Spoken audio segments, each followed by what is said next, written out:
Analogue has built a name for themselves with a quick-fire line of high-quality clone consoles. Their latest device, the Mega SG, promises to be the only HD Genesis you'll ever need. But is it really worth the premium asking price?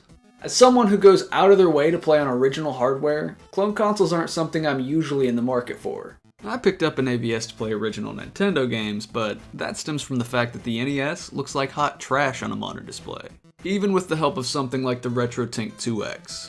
With composite being the best native output option on the system, I just couldn't bring myself to put my toaster under the knife. Same goes for the Retron 77. That's a clone for a system that natively tops out at RF coax. But what about the Sega Genesis?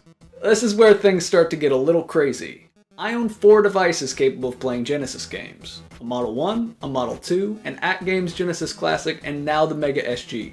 The wild thing is there's already an awesome video solution for the Genesis by way of HD Retrovision's stellar component cables. So why should someone even consider buying the SG over other Genesis options? Let's break down the pros and cons of buying an SG and why I think it makes a good case for being your first, second, third, or even fourth Genesis. Buying an SG isn't exactly a cheap proposition, but when you start to weigh the costs of other solutions, the value of what Analogue has accomplished here really starts to emerge. The base cost of a Geni by itself ranges from $30 to $70, depending on the model and what accessories come packed in. Let's split the difference and say an even $50 for the console. Then you have the matter of picking up decent cables for the device. To get anything even close to the HDMI output of the SG, you're going to need to pick up some RGB or component cables. My recommended buy is an HD Retrovision component cable, which will set you back a little north of $60 over at Castlemania Games. If your TV lacks component inputs, you're going to need a device like the RetroTink 2X mentioned earlier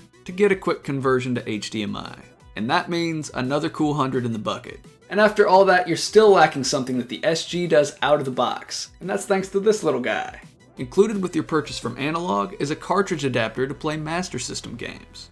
Now I had some issues getting Master System titles to run on the pre-installed firmware, but a quick firmware update got me up and running. The inclusion of this little adapter was actually a deciding factor in me getting an SG at all. I was on the hunt for a way to play Game Gear titles on the big screen without paying insane prices for a modded unit. While that specific adapter isn't out yet, it's something that Analogue has promised for the near future. As it stands, the inclusion of Master System compatibility means you don't have to add more cost to your traditional setup for a power-based converter or power-based mini FM.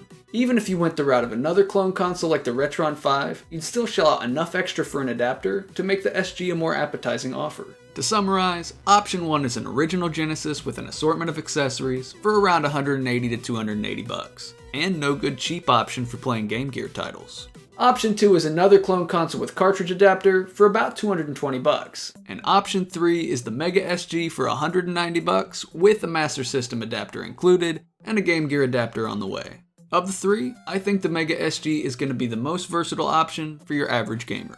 Now it's time for a little disclaimer. All 3 of the options covered so far hinge on a desire to play games authentically off of a cartridge. I know there are some of you out there thinking, why not just emulate? If that's all you're looking for, some sort of gaming PC is definitely going to be a greater value long term. But you're looking at a goofy bastard who spent most of a Saturday following My Life in Gaming's instructions on how to patch fan translations into Japanese ROM dumps. If playing off original carts is important to you, let's continue to the next talking point. The reason we're even talking about clone consoles is because the default video output of most of our old systems looks pretty bad on a modern display. The composite output of the Sega Genesis is notoriously bad. I'm not going to spend a ton of time comparing the SG to standard RCA output because the gulf between these two images is so wide it's not funny. Here's a quick look at the SG's HDMI against the generic Genesis cable. If you're still watching this, I'm guessing you already knew how that last comparison was going to turn out. I'm more interested in a different showdown. As highlighted in several past videos, HD Retrovision's component cables completely demolish anything Composite has to offer, and even tip the scales on quality S-video cables.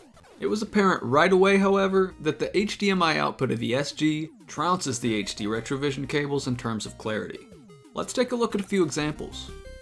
In these shots you're looking at HDR cables running through a line doubler and then through an upscaler, and the SG still holds an advantage.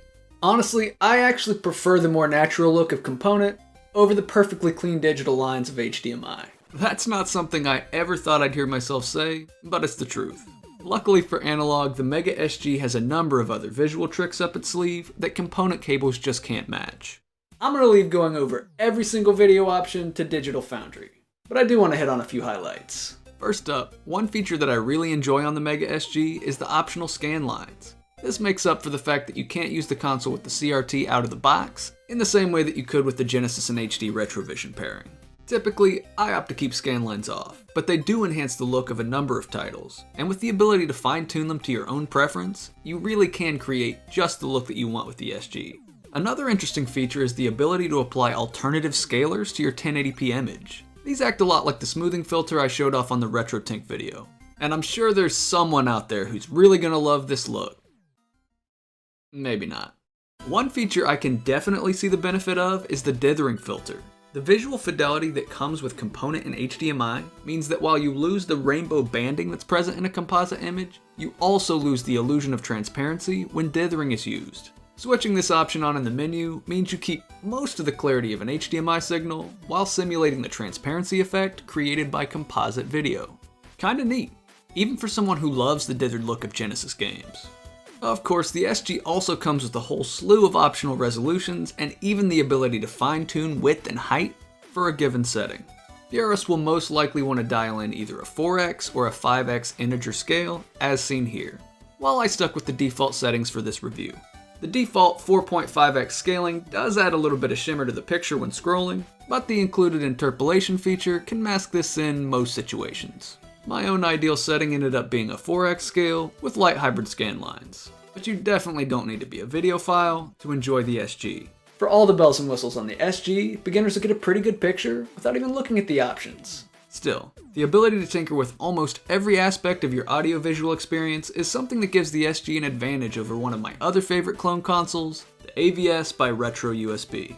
Anyone who watched my review of that system knows I absolutely love the AVS, and it's been my primary way of playing NES games since launch. That being said, I took issue with a few of the video options on the AVS, and while those gripes were addressed with later updates, it still doesn't have all the knobs and dials that Analogue puts at your fingertips. What I got with the SG was a console that checked almost every box on my wish list from day one. Like the AVS, the Mega SG makes use of FPGAs. This means that rather than emulating the software on a cartridge after reading it, the Mega SG runs games off the carts in real time, just like a Genesis. Other clone consoles I considered when looking for ways to play Game Gear games on this channel take an emulation approach. That's not inherently bad in itself. I honestly really love my Retron 77 for playing Atari games in HD, but ultimately, I'm glad I opted for the SG over the Retron 5. With the Mega SG, I know I really don't have to worry too much about how accurate my gameplay experiences are. Having said that, I do think I'll be sticking with original hardware for Genesis carts. But the SG has real value to me as a way to play Master System and Game Gear games in HD. Last, and certainly least, I really do have to talk about how slick this little thing looks. The first thing that strikes you about opening up an Analogue product is just how sharp the packaging is. There's an almost pretentious amount of care put into the presentation of the Mega SG, and that extends all the way to the custom labeled power adapter. The console itself has clean lines and a simple aesthetic, and it's hard to imagine everything we've talked about so far fitting into such a small form factor. Analogue even thought to let you customize the color of the LED on the front. All in all, Analogue has packed a tremendous value into the Mega SG. You're essentially getting a Genesis, power-based converter, high-quality cable, a built-in game, and a video processor, all in a simple package that comes plug and play. It's a great opportunity for people new to the Genesis scene to jump into collecting, and even those of us who have dedicated setups already can find good ways to make use of this thing. That's it for now, folks. Let me know what you think in the comments, and I'll see you all in the next Retro Tech Select.